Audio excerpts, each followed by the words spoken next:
గురుగారు శివరాత్రి అంటేనే చాలా మంది అసలు ఎలా చేయాలి? ఏంటి? అంటూ ఎన్నో అనుమానాలు, ఎన్నో ప్రశ్నలు వస్తూ ఉంటాయి.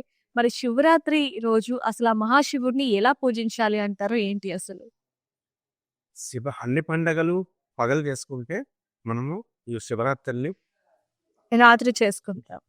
అలాగే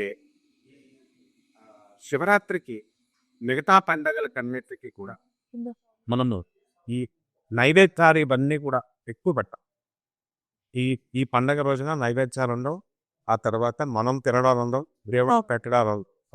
అర్ధరాత్రి 12 గంటలకి లింగోద్భవ కాలంలో మాత్రము శివుడికి అభిషేకం చేస్తాం. శివరాత్రి రోజున ఉదయం తెల్లవారుజామున నిద్ర లేవడం, తలంటి స్నానాలు చేయడం, శుభ్రవస్త్రాలు ధరించడం, నమక చమకాలతో శివుడికి అభిషేకాలు వచ్చేటువంటి వాళ్ళు చేసుకోవచ్చు.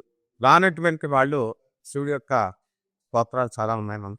అలాగే ఓం నమః శివాయ అనేటువంటి మంత్రంతో మనము అభిషేకం చేసుకోవడం.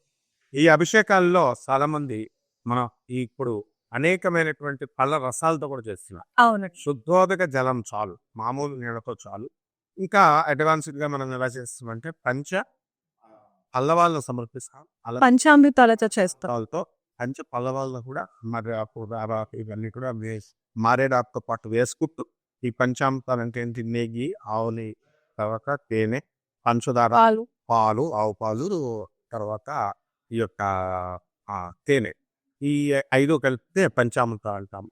అందువలన ఈ వీటితో మనం చేసుకోవడం తర్వాత శుద్ధ ప్రజలంతా చేస్తారు. అర్ధరాత్రి 12 గంటలకి మనం లింగోద్భవ కాలం, ఆ కాలంలో మనము శివుడికి అభిషేకం చేస్తాం.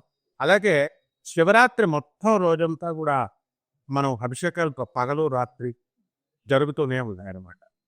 కాబట్టి మిగతా రోజుల్లో ఏం చేస్తామంటే మనము ఈ అభిషేకాలు అనేటి కేవలం ఒక పర్టికులర్గా మార్నింగ్ ఒక 11 వరకు చేసిన తర్వాత దేవాలయాలు చేసేస్తారు.